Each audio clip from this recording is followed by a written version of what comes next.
She had just survived 14 hours serving people who looked through her like glass. Spilled wine, condescending complaints, hands that snapped fingers instead of making eye contact. All she wanted was shelter from the storm. Instead, she fell asleep in the car of a man who decides people's faith in the city. And when she woke, he said her name. The storm hit like a hammer as Stacy Stern stumbled out of Bellissimo, her white button-down soaked through, her black apron heavy with rainwater she'd wrung out 3 times already. Her feet screamed with every step. Her eyes burned. And the only thing keeping her moving was the thought of her bed. Just her bed. Nothing more. Nothing less. A black luxury sedan idled at the curb, sleek and expensive, engine purring. She didn't check if it was her rideshare. I didn't look at the license plate, didn't notice the privacy partition or the quality of the leather or the way the door opened too smoothly.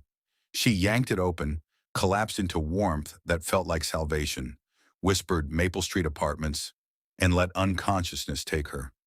She didn't feel the car begin to move, didn't register the man in the dark suit watching her from the shadows, didn't know that for 6 weeks, someone had been tracking her every shift, every route home, every moment of her carefully invisible life. 40 minutes later, she woke to city lights she didn't recognize. Beside her sat Alfonso, a man who controlled half the city's underground economy, who made decisions that rippled through boardrooms and back alleys alike, who never left anything to chance, except a tired waitress had just used his shoulder as a pillow. The universe doesn't do accidents. Sometimes it does collisions, sometimes it does revelations, and sometimes it does both while rain hammers against bulletproof glass.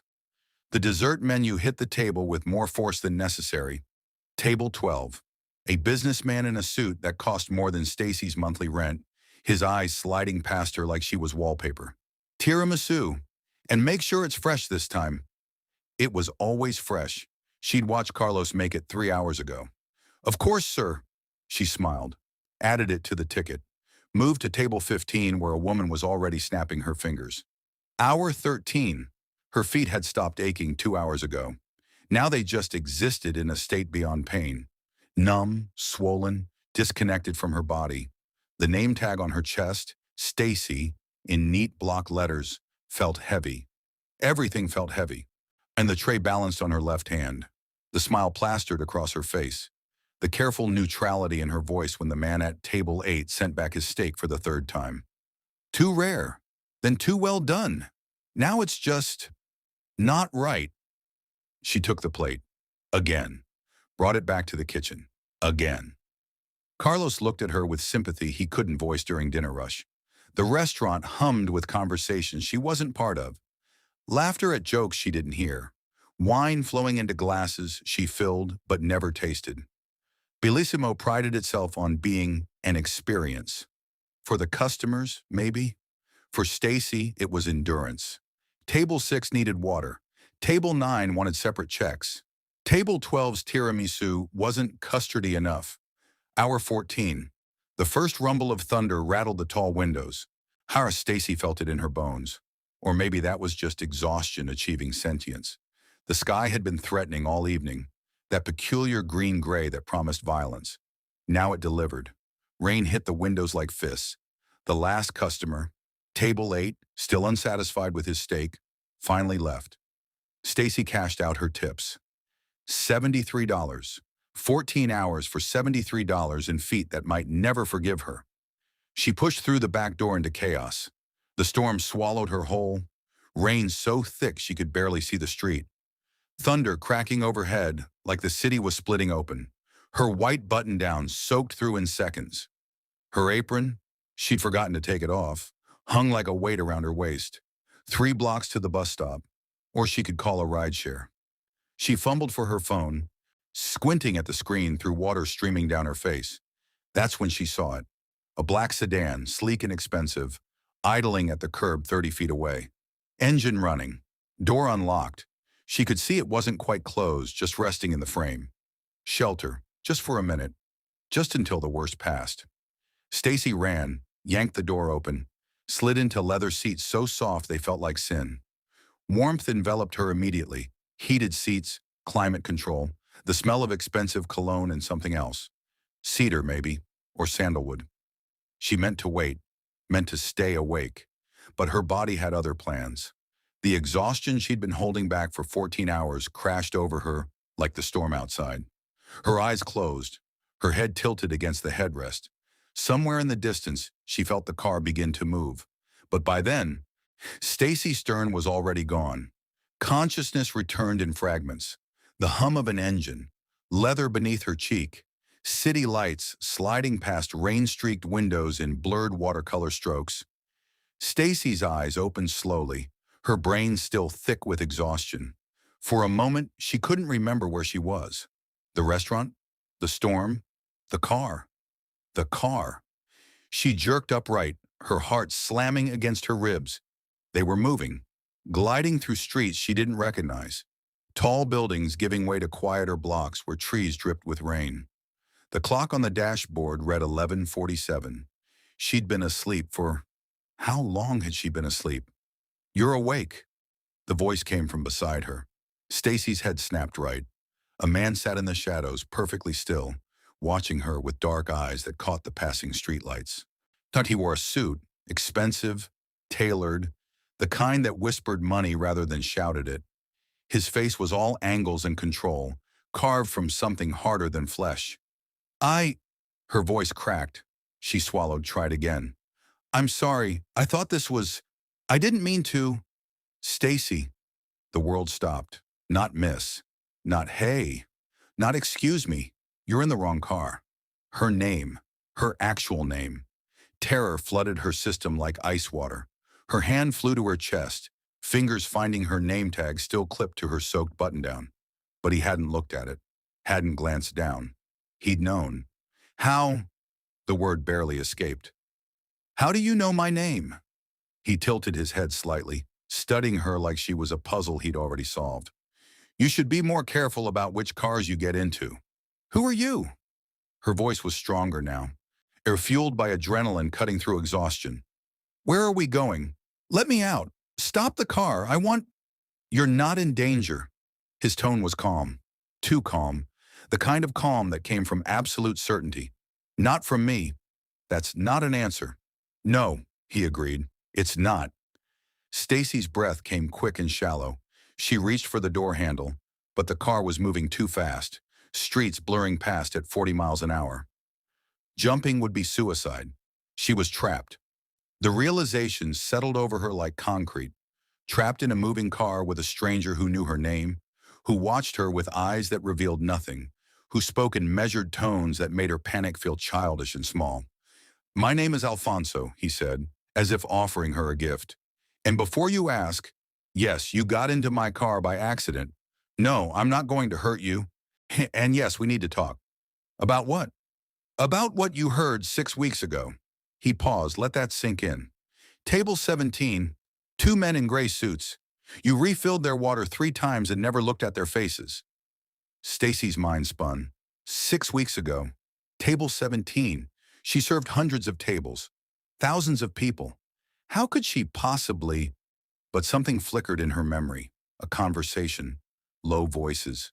Words she hadn't quite registered because she'd been too focused on balancing 4 plates and wondering if her shoes would survive another double shift.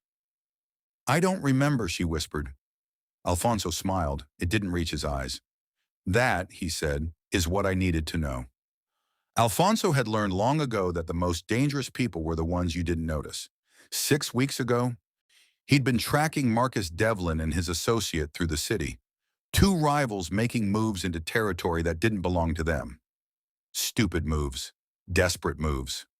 The kind that got people killed if they weren't careful. They'd chosen Bellissimo for their meeting. Neutral ground. Public enough to feel safe.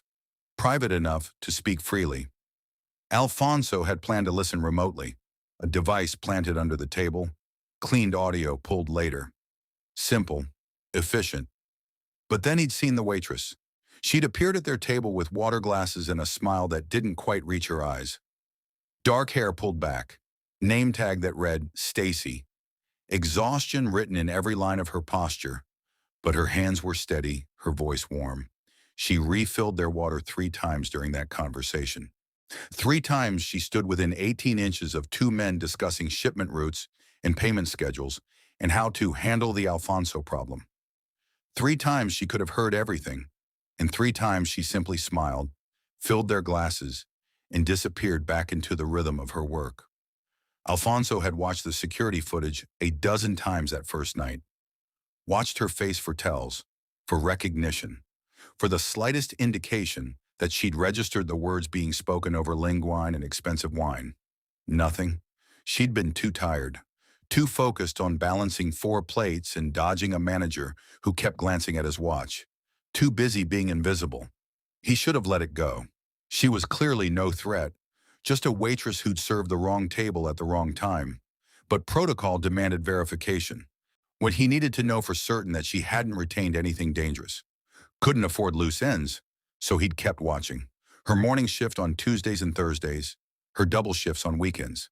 The way she walked home when the buses stopped running, 3 blocks north, 2 blocks east, past the bodega that stayed open late. He told himself it was surveillance, due diligence, strategic necessity. But somewhere between week 2 and week 3, it became something else. He watched the way she held doors for elderly customers, even when her hands were full.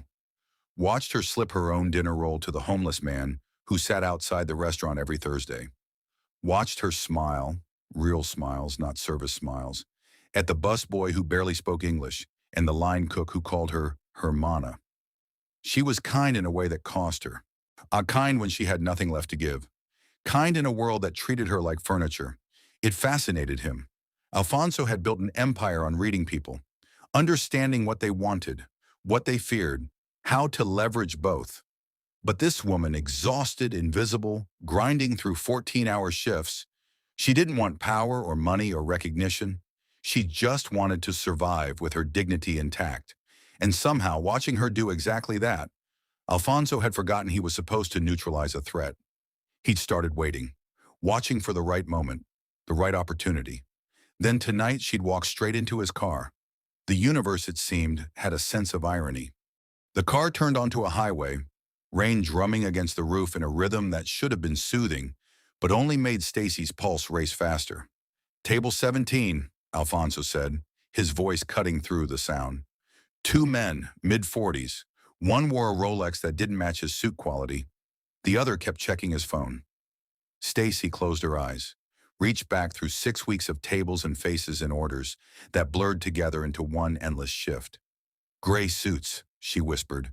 The memory surfaced slowly, reluctantly. They ordered the pappardelle, shared a bottle of Barolo. What did they say? "I don't," but she did.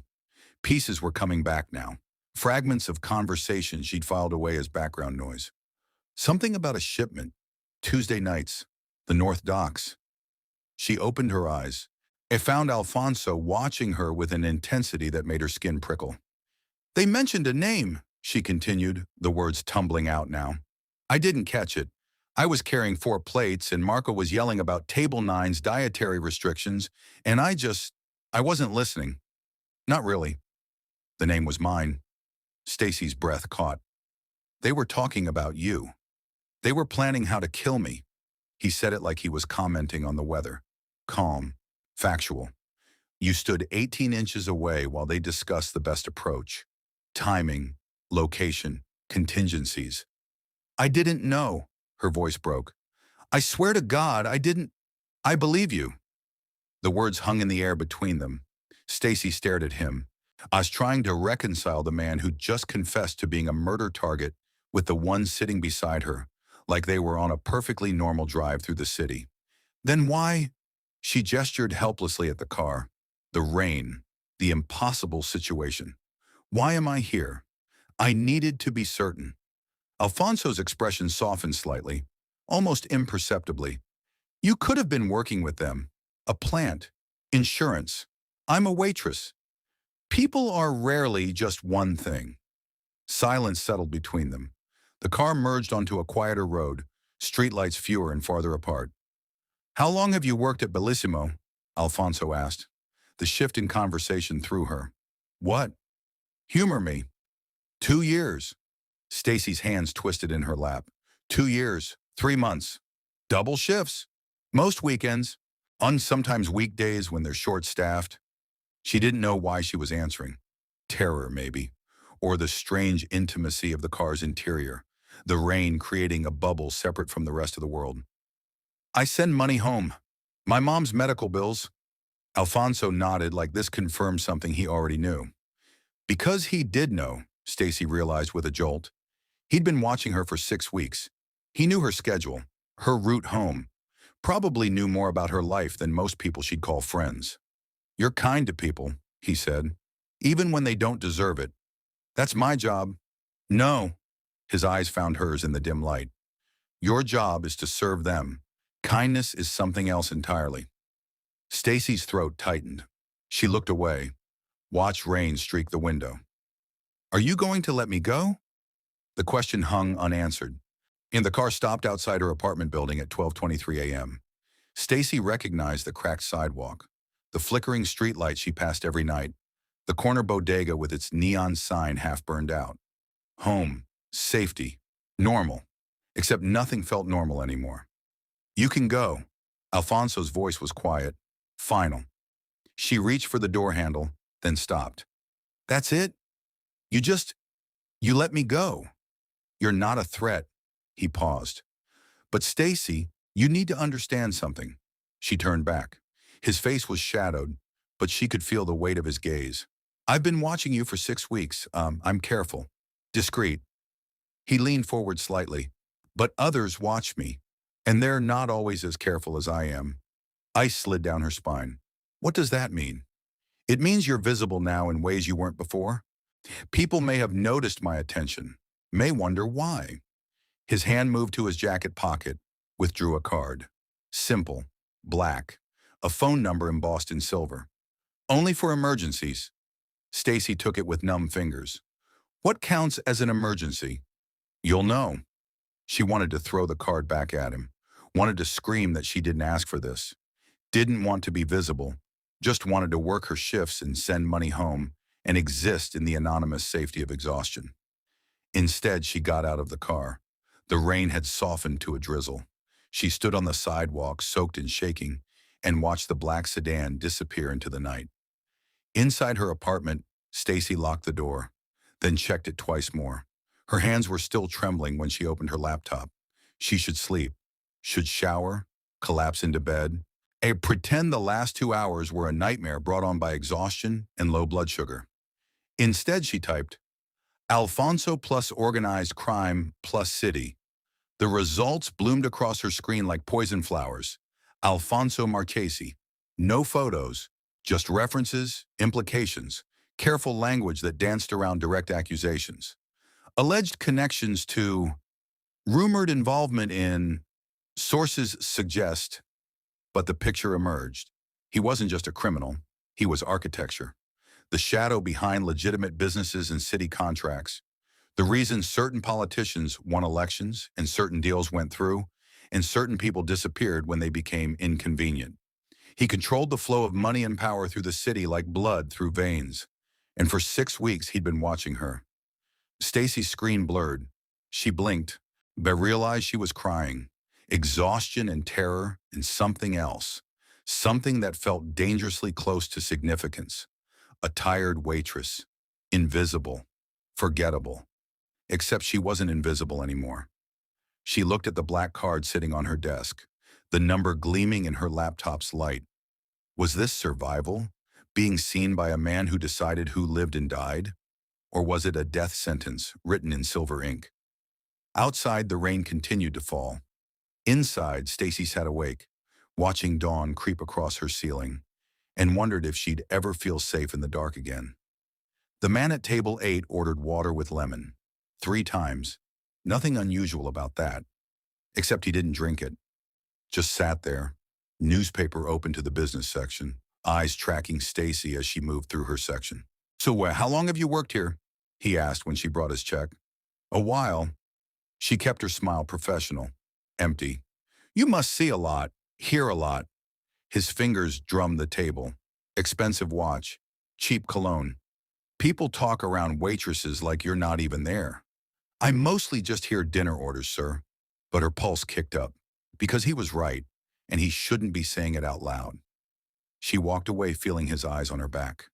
The silver Honda Civic appeared on Tuesday.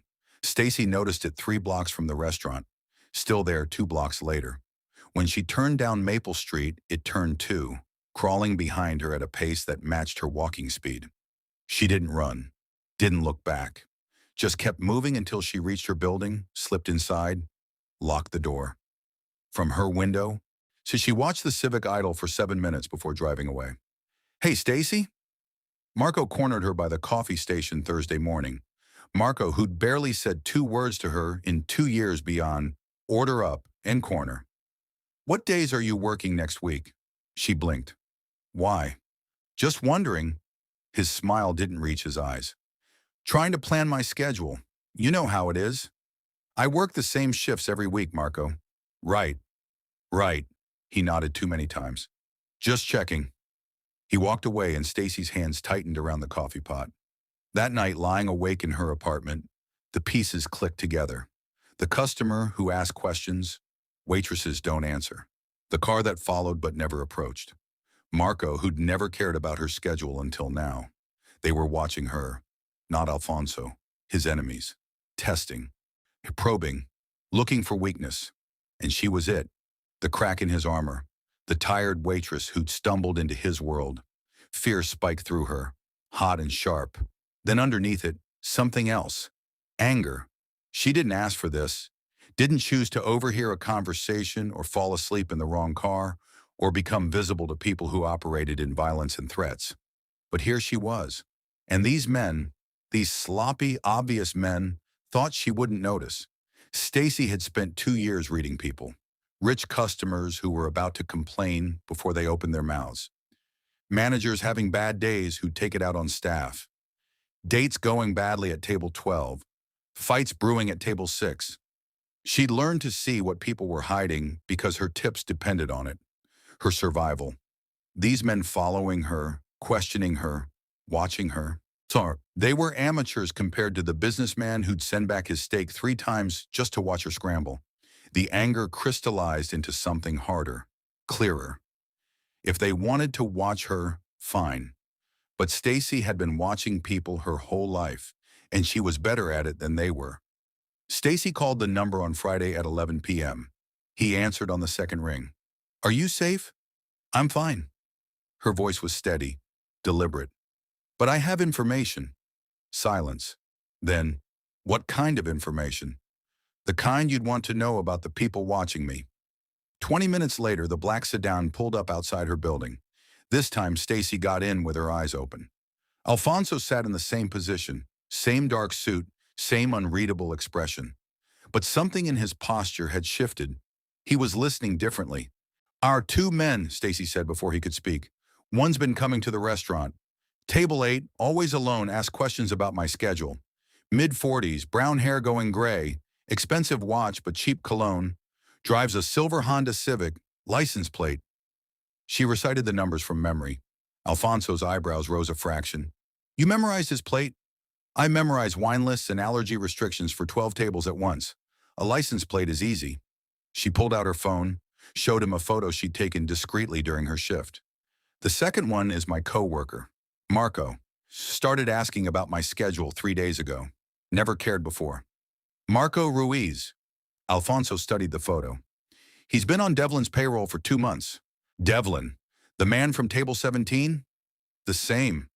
Alfonso looked at her with something that might have been respect. "You did surveillance." "I did my job." Stacy met his eyes. "I watch people for a living. These guys aren't subtle." A smile ghosted across his face. Genuine this time. "No, they're not."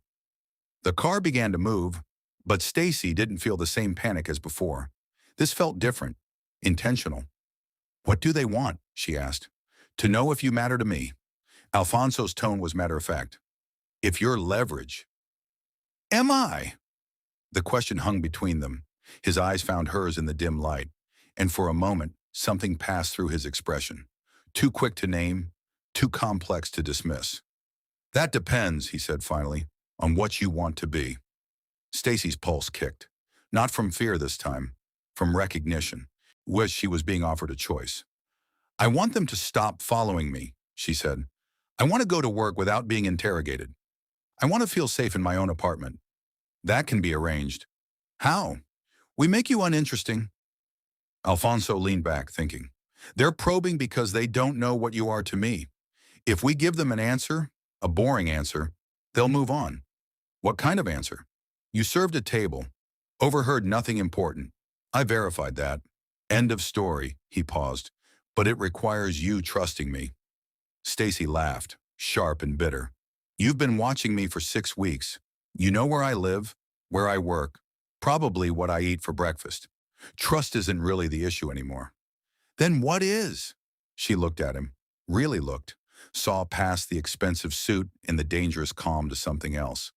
Loneliness, maybe, or the exhaustion of always being the one people feared. I want to understand, she said quietly, your world, the rules, how this works. Why? Because I'm already in it. Her voice was stronger now. And I'd rather know what I'm dealing with than stumble around blind. Alfonso studied her for a long moment, then nodded. All right, Stacy Stern, he said. Let me teach you. The lock on Stacy's apartment door had been picked cleanly. Professional. Nothing was taken. That was the message. They'd gone through her drawers, her closet, her small desk, with the bills she couldn't quite pay. Touched everything, disturbed nothing. We can reach you whenever we want. Her hands shook as she called Alfonso. My mother called this morning. Stacy's voice was tight, controlled. They sat in his car again, their meeting place, their neutral ground. Someone followed her from the grocery store, walked behind her for 3 blocks, close enough that she could hear him breathing. Alfonso's jaw tightened. Where does she live? 2 hours north, in a town where nothing happens. Stacy's fingers twisted in her lap. She has MS. She can barely walk some days, and now she's terrified to leave her house because of me. This is Devlin. Alfonso's tone was ice. Escalating. At the restaurant yesterday, 2 men questioned Carlos about me, asked when I work, where I go after shifts, if I have a boyfriend.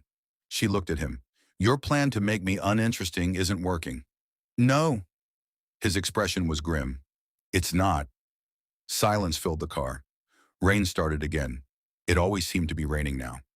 Come stay at my house, Alfonso said finally. I have security, guards. A-word, they won't be able to touch you. And my mother? I'll send protection for her too. Stacy stared out the window. Imagine the gilded cage he was offering. Safety behind high walls and armed guards. A life where she'd never have to worry about broken locks or men breathing down her mother's neck. A life where she'd be his responsibility, his burden, his kept thing. No, Alfonso blinked. No, I won't hide. She turned to face him, and something fierce burned in her chest. I won't sit in your house while my mother lives in fear, and my co-workers get interrogated, and Devlin thinks he can scare me into being leverage. Stacy, let me help. He went still. What? You said people talk around waitresses like we're not even there. The idea crystallized as she spoke. It's not just waitresses. It's busboys and cleaners and delivery drivers. Every service worker in this city. We're invisible to people like Devlin. Alfonso was listening now, really listening. We hear everything, Stacy continued. See everything. Who meets with who? Who's angry? Who's desperate? Who's making moves they shouldn't? She leaned forward. You have your network. People who owe you, fear you, work for you. But I have something else. People who are ignored so completely, they might as well be ghosts. You want to build an intelligence network. I want to use the one that already exists. Her voice was steady. Sure. Let me be your eyes where you can't see, where people like Devlin would never think to look. It's dangerous. I'm already in danger. She held his gaze. At least this way, I'm useful. At least this way. I'm not just waiting to be protected or targeted or locked away. Alfonso studied her. The rain drummed overhead. The city lights blurred past. You're certain about this? I'm tired of being furniture, Stacy said. Time to be something else. A slow smile spread across his face. Respect and something darker. Something that made her pulse quicken. All right, he said. Then let's teach you how to be dangerous. They took her on a Tuesday, between the dinner rush and closing. Stacy was taking trash to the dumpster when hands grabbed her from behind. A cloth over her mouth, chemical sweet. The world tilted, grayed, went dark. She woke in a warehouse. Wrists zip-tied, head pounding. Two men stood by the door, talking in low voices. Just bait. Marchese will come for her. And when he does, Devlin will be waiting. Stacy's mind cleared fast. They thought she was helpless. Thought Alfonso would rush in blindly to save her. They were wrong on both counts. She'd learned things over the past 2 weeks. From Alfonso. From watching his world operate. From understanding that power wasn't always about strength. Sometimes it was about reading the room. These men were bored. Confident. One kept checking his phone. The other was smoking near an exit that didn't quite close properly. Sloppy. Stacy worked her wrists against the zip tie, angling the plastic against the metal chair leg the way Alfonso had shown her. Just in case, he'd said. She'd rolled her eyes. Now she was grateful. The tie snapped. She stayed still. Waited. The smoker stepped outside. The other one turned away to answer his phone. Stacy moved. She grabbed the metal folding chair, swung it hard into phone guy's knee. He went down with a scream. She ran for the exit and nearly collided with Alfonso coming through it. He had a gun. 3 men behind him. His eyes went wide when he saw her, chair still in her hands, the guard groaning on the ground. You started without me, he said. I got impatient. Gunfire erupted behind them. Alfonso's men engaged with Devlin's crew pouring in from the back entrance. Alfonso grabbed Stacy's wrist, pulled her behind a concrete pillar. There's 4 more in the north corner, she gasped. Devlin's not here. He's waiting somewhere else. This is a trap. Alfonso looked at her, then spoke rapidly into his phone, calling off the frontal assault, repositioning his people. The fight was over in minutes. After, they sat in the back of his car. Stacy's knuckles were split. Alfonso's jacket was torn. Both of them were breathing hard, adrenaline still singing in their veins. You didn't wait for rescue, he said. I told you. I'm not a bird in a cage. No. His hand found hers in the dark. You're not. Stacy looked at their joined hands. His grip was steady. Sure. Not possessive. Equal. I can't go back, she said quietly, to being invisible, to pretending none of this exists. I know. Your world is dangerous. Yes. People will keep coming. They will. Alfonso turned to face her. But you'll be ready. We'll be ready. We. The words settled between them like a promise. Outside, rain fell on the city they'd both chosen to fight for. Inside the car, Stacy sat beside Alfonso. No longer the exhausted waitress who'd stumbled into the wrong vehicle. No longer invisible. And no longer alone. Her eyes were wide open, and she was exactly where she wanted to be. Take me home, she said, then paused. Actually, tell me about the next move against Devlin. Alfonso smiled. There's a meeting tomorrow. I need someone who can get close without being seen. A waitress, maybe? Exactly what I was thinking. The car pulled away from the warehouse into the night, into whatever came next. Together.